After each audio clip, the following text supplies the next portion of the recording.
Joshua chapter 2 verse 15, the Bible says, then she let them down by rope through the window, for her house was on the city wall, and she dwelt on the wall. Jericho was loud with laughter, full of walls and worship of idols. It was such a proud city, strong but blind. And inside one small room on that wall lived a woman that they all whispered about. Her name was Rahab. Her story complicated. Her label, prostitute. But yet that night she became something that hell didn't see coming. And she became a door that God used to bring his servants into redemption and safety.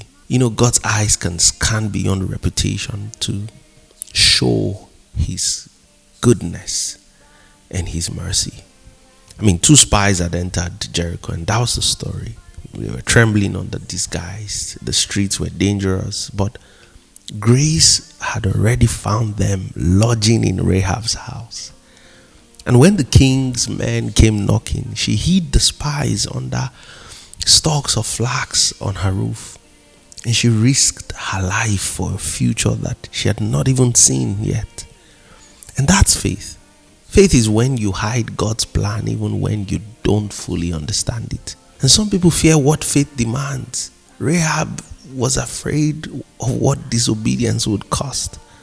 She said, look, I know the Lord has given you this land. In Joshua chapter 2 verse 9.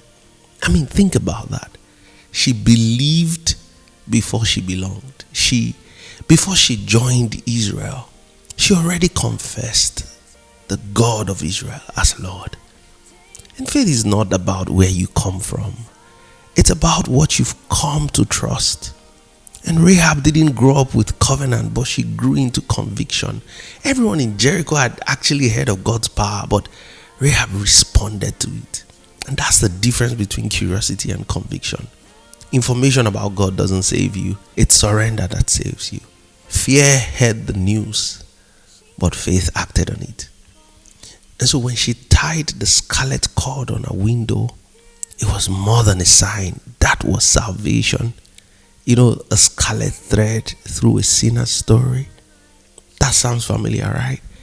It was a prophetic whisper of the blood of Jesus Christ marking mercy over guilt. Friends, grace doesn't deny your past. It redeems it with purpose. And the scarlet cord was Rahab saying, I may be on the wall, but I'm done living on the edge. It was almost as if I traveled with my mind and I saw the dust rise when Jericho's walls fell. Everything collapsed except Rahab's house. Imagine that for 1 minute.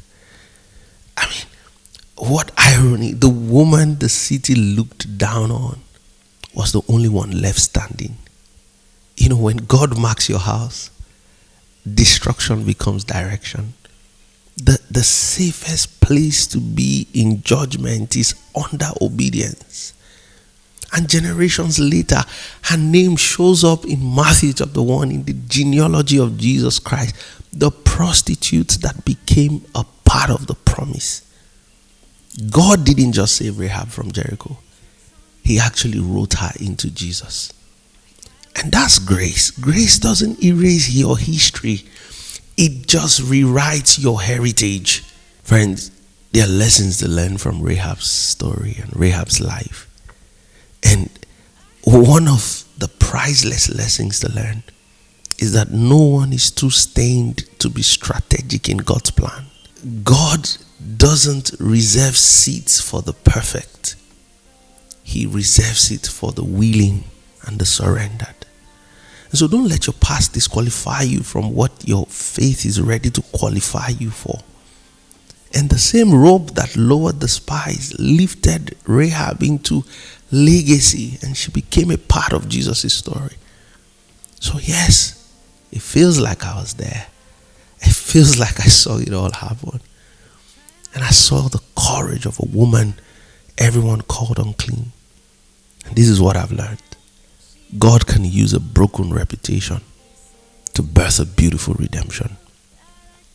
Rahab did not change her city. She only changed her allegiance. And then heaven changed her story. Friends, God has taken front row seat and he's watching out for your response. Have a blessed day, friends.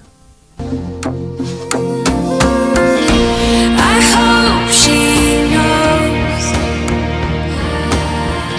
she's beautiful.